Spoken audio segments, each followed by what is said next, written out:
E o Ronda Gerais colocou o pé na estrada e veio para Glaucilândia, uma cidade de cerca de 4.000 habitantes que fica a 24 quilômetros de Montes Claros. A base da economia do município é a agricultura e a pecuária.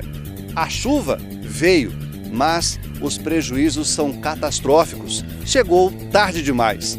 Quase 100% dos agricultores perderam tudo o que plantaram.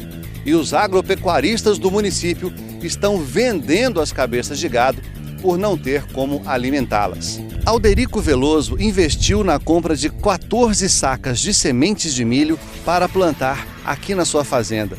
A expectativa era de colher 2.000 sacas, mas este ano ele não vai colher absolutamente nada. A gente pode dar uma olhada aqui nessa paisagem realmente desoladora. A gente não vê o milho, a gente só vê palha. Só vê palha, por causa que o milho morreu e secou mesmo e caiu tudo.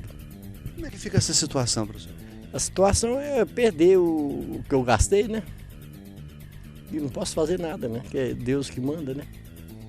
Pelo que o senhor estava me dizendo ali agora há pouco, é o segundo ano seguido que isso acontece? Segundo ano.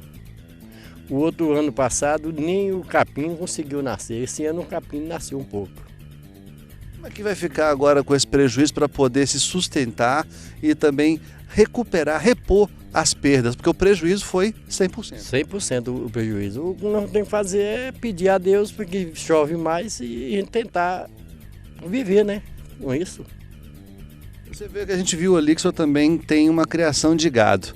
Isso aqui vai servir como alimento. A renda vai ter que sair do gado esse ano. O lucro meu vai ter que sair do gado. Porque aqui, no caso, a palha serve para o gado alimentar um pouco. Agora, a questão do gado também não é muito tranquila, porque para beber nem água está tendo direito, né? Com certeza. A água, inclusive, o rio está cortado. Numa época dessa, o rio cortado. Não tem nada como você captar? Não tem jeito. Eu tenho umas bacias aí que tem um pouco de água que o gado está vivendo, bebendo, né? Se acabar? Acabar. Tem que desfazer do gado. Desfazer do gado. Para que a gente possa ter uma noção mais ampla do município como um todo, nós convidamos aqui o Antônio Dumont Machado Nascimento, que é extensionista da Emater, para que a gente possa ter uma ideia, Antônio, a situação em Glaucilândia hoje para o agricultor. Como é que está depois dessa seca, quando a gente percebeu aí que muitos perderam tudo que plantaram?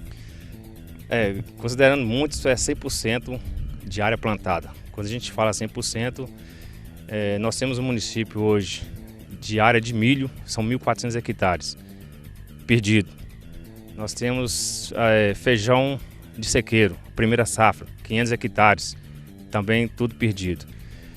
E na área que é um prejuízo grande para os agricultores com relação à formação de pastagem, formação de capineira, para a produção de carne e leite. Nós temos hoje, tínhamos um total acima de 10.000 cabeças dentro do rebanho bovino e hoje isso já não passa mais que 5.000. Então nós temos um prejuízo, vamos dizer, incalculável até o momento e os agricultores terão ainda que suportar essa estiagem, que não vai dar para produzir nada e a gente está sem saber o que fazer, né, para atendimento junto a esses agricultores. Nem para pasto esse terreno está servindo? Considerando nessa área que nós estamos, ainda deu a sorte de cortar um pouco do que seria a produção de milho, né, de grão. E ele, por sorte, está cortando o que a gente chama de matéria seca para fornecer ao gado.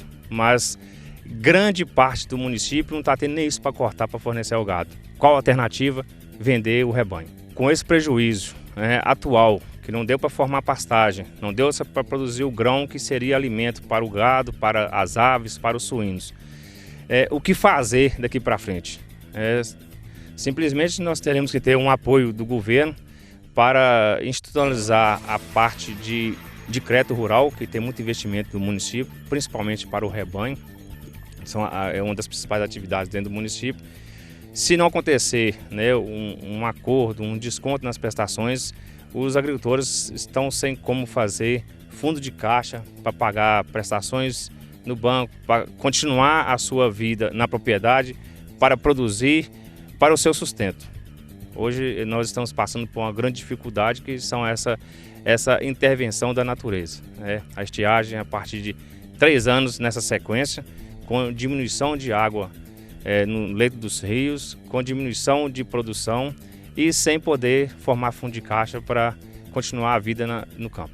A médio prazo pode provocar um êxodo rural em grandes proporções. Com certeza.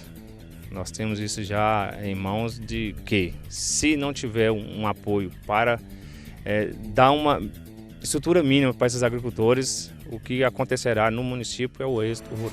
Nós vamos conversar agora com o agricultor familiar Gilberto Costa Zuba, que tem na sua renda a produção de queijos. Em média, com tempo bom, com chuva, o gado produzindo bem o seu leite. Quanto você produz de queijo? Nós produzimos a média de 50 queijos semana. Com essa seca agora, a falta de pasto, a silagem, o camerun acabou, a cana acabou, a gente caiu para menos da metade. A média de 20 queijos semana. E aí a gente vê a dificuldade, tem que dispor dos animais. Não tem pasto para os animais, tem que dispor, vender.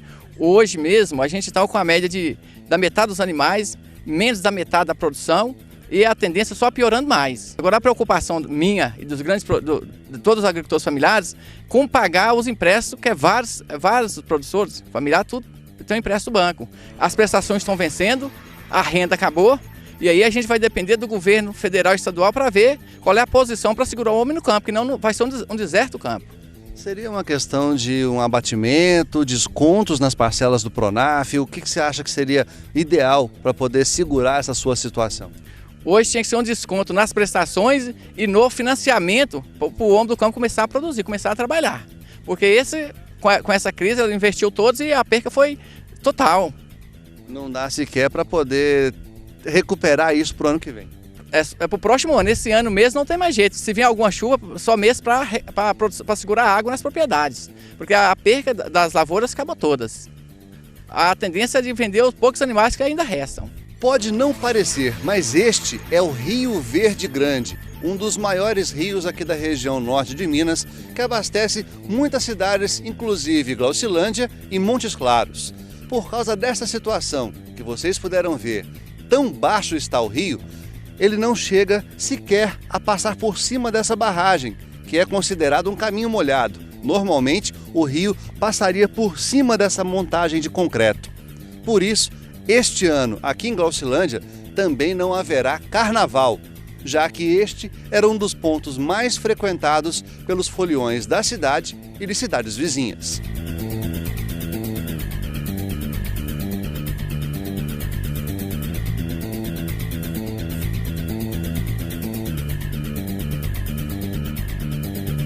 Bom, depois de toda essa situação que a gente acabou de ver, o Ronda Gerais chega aqui na Prefeitura Municipal de Glaucilândia para conversar com o prefeito Geraldo Martins de Freitas.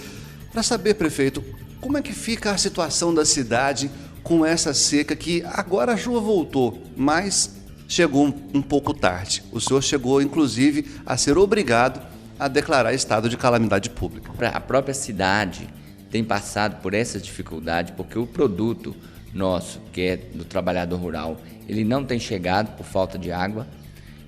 Os poços nossos, abastecimento, tem diminuído o índice consideravelmente e nós não estamos tendo como manter, entendeu, a população e manter o trabalhador rural no campo.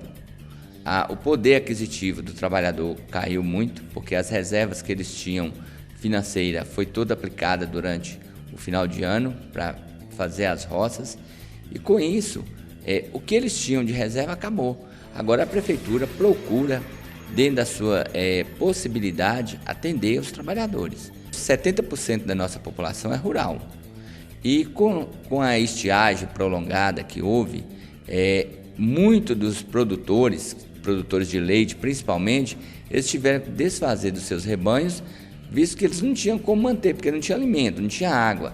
Então, para não ter um prejuízo maior, eles foram desfazendo o rebanho.